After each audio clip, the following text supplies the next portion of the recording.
Hello, we're in the offices of the government of Armenia, where I am joined by the Prime Minister of Armenia, Nikol Pashinyan. Prime Minister, thank you very much for being our guest.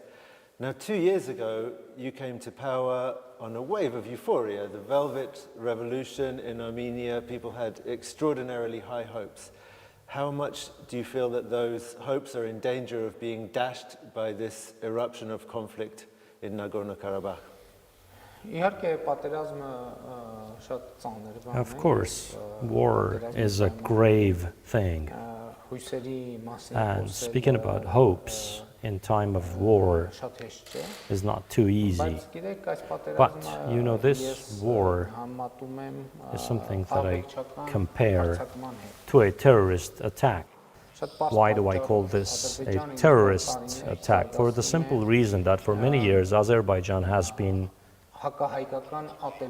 cultivating anti-Armenian hate, preaching hate, instilling hate in its own society towards anything which is Armenian and anyone who is Armenian. In the context of what you were saying about the Azeri government encouraging hatred of Armenians, how do you think the Armenian people ought to feel about the Azeri people? How do you feel about the Azeri people as contrasted with the Azeri government? I think that the people of Azerbaijan are hostage to a dictatorial government. Armenians have always been a convenient enemy image for Aliyev's dictatorial rule. For him to be able, with that, to bypass the problems of democracy, freedoms, human rights, freedom of expression, the low living standards, the absence of freedom of expression. Look at the current situation. In Azerbaijan today, the social media are strictly blocked, unlike Armenia, where the social media are open and people are communicating. Do you basically think that the conflict between Armenia and Azerbaijan can't be resolved as long as the current Azerbaijani regime is in place? That's what it sounds like. Well, you see, it depends on what you mean by resolved. In reality, this conflict is not between Armenia and Azerbaijan, it's between Nagorno-Karabakh and Azerbaijan. Simply, considering that the Armenians of Nagorno-Karabakh, as a result of this conflict starting from 1988, are facing an existential threat. Armenia, the people of Armenia, the Armenian people, will back the people of Nagorno-Karabakh. We cannot leave them undefended. That's the whole truth. I want to ask you also about Turkey's involvement in this conflict. You've been very vocal in criticizing Turkey, and clearly, in terms of Turkey's rhetoric, it's supporting Azerbaijan. But what proof do you have of facts of Turkey's direct involvement? First of all, this war started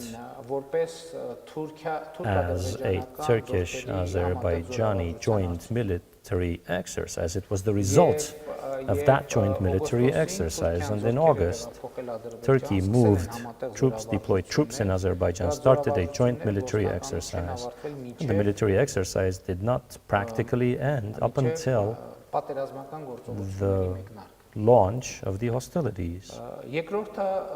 Secondly, currently, top Turkish military commanders are in Azerbaijan. They are located in the Azerbaijani armed forces command posts, and they are governing the process. Turkish Foreign Affairs Minister admitted this by posting on Twitter that Turkey is backing Azerbaijan in diplomacy as well as in the battlefield. That was his tweet. I was told he removed the tweet after a while, but that doesn't really change the substance of the matter. If we look at the last 2 months of public statements by Turkey's officials, no doubt will be left that in the first days of the hostilities, top officials of Azerbaijan, including the first vice president of Azerbaijan, publicly expressed gratitude to Turkey for supporting them. The other power much mentioned in relation to this conflict is Russia. I want to ask you, are you disappointed that you're not getting more support from Russia? Are you hoping for more support from Russia? What's Russia's role in all this? Russia is a co-chair country in the OSCE Minsk group, just as France and the United States are. I've heard some people say, though, that Russia is maybe not as keen on supporting Armenia as it might have been before, because Armenia has taken a democratic direction with a government that is more inclined to talk about things like human rights, and that Putin's not your biggest fan. I don't think that those factors play a role in the conflict or in the escalation, because it is not Russia who started the war, it is Azerbaijan who started the war. And among Azerbaijan's motives, one could be the dictatorial nature of that country, of Azerbaijan. Now, you know that the Azerbaijani side comes back saying that you're the one who has surprised them by having much less reconciliatory rhetoric about Nagorno-Karabakh or Artsakh than they expected. They thought things would be different after the Velvet Revolution. There would be a chance for peace. Where is the difference between your policy towards Artsakh and the previous pre-revolution governments? When I assumed the position of the Prime Minister, I proposed a formula for the resolution of the Nagorno-Karabakh conflict. And here is what it sounded like. I said, any solution of the Nagorno-Karabakh conflict has to be acceptable to the people of Armenia, the people of Karabakh, and the people of Azerbaijan. And by always saying that in this enumeration.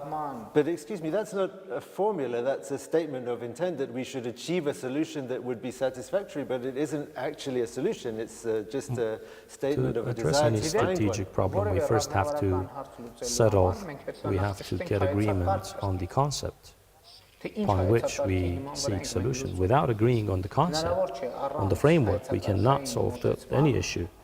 It would be then a collection of chaotic movements. We would need to know in which direction we're going. And by proposing this formula, I proposed that the President of Azerbaijan should accept it. That formula, he should accept that formula, as a result of which we could say that we have a completely different situation in the negotiation process. But the President of Azerbaijan not only failed to respond properly to this, but also said that essentially the Karabakh issue has to be solved in a way that will be acceptable to the people of Azerbaijan. Only. Right. He has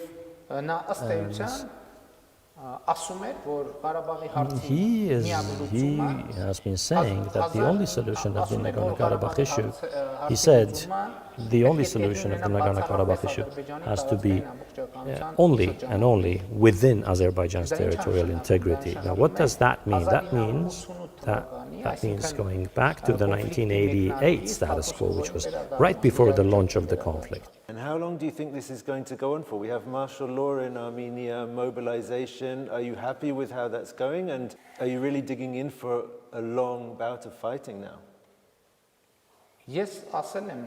I've said also that it's the continuation by Turkey of the genocide of Armenians. 100 years later, Turkey has returned to the South Caucasus region to continue the genocide of Armenians. And I want to highlight, it's not just for retaliation against Armenians or for exercising Armenophobia, it's just that Armenians in the South Caucasus are the last obstacle in the way of Turkey and their expansion towards the north, the east, and the southeast. You really think they want to get rid of Armenia? I have no doubt about it.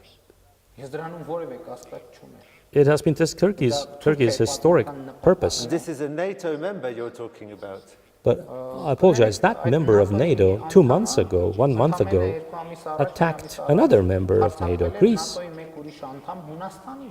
Let's look at what Turkey is doing in the Mediterranean Sea, what they're doing in Syria, in Iraq.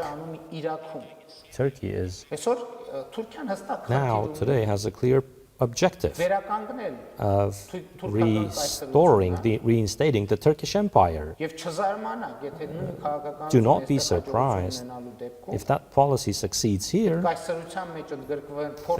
Don't be surprised if they attempt to incorporate in that empire not only the Greek islands, but actually expand further towards continental Europe and their territories in continental Europe.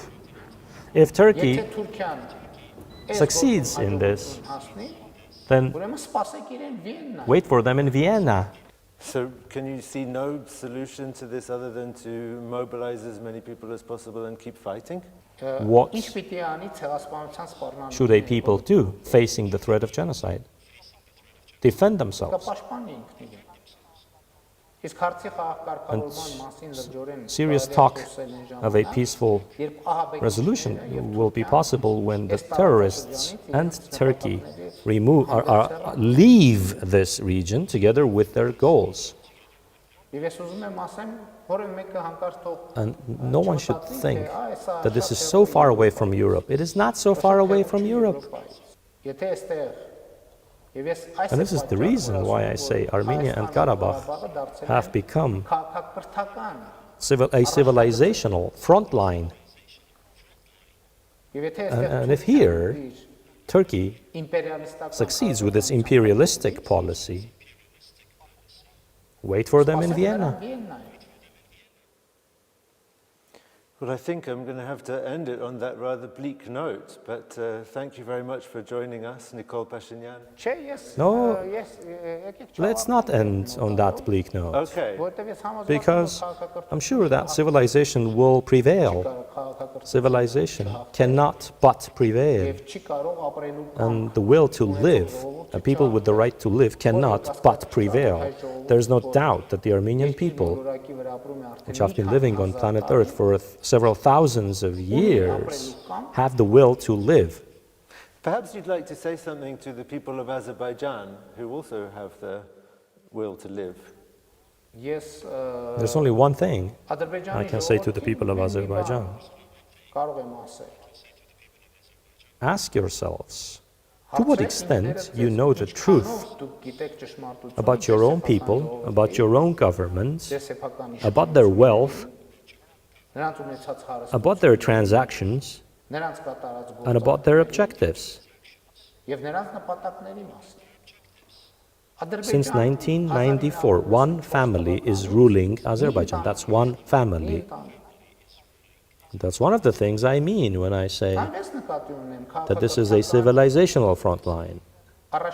In Nagorno-Karabakh, for instance, there have been 4 presidents in that same period, 4 different presidents in that period. In Armenia, in the Republic of Armenia, 4 presidents in that period.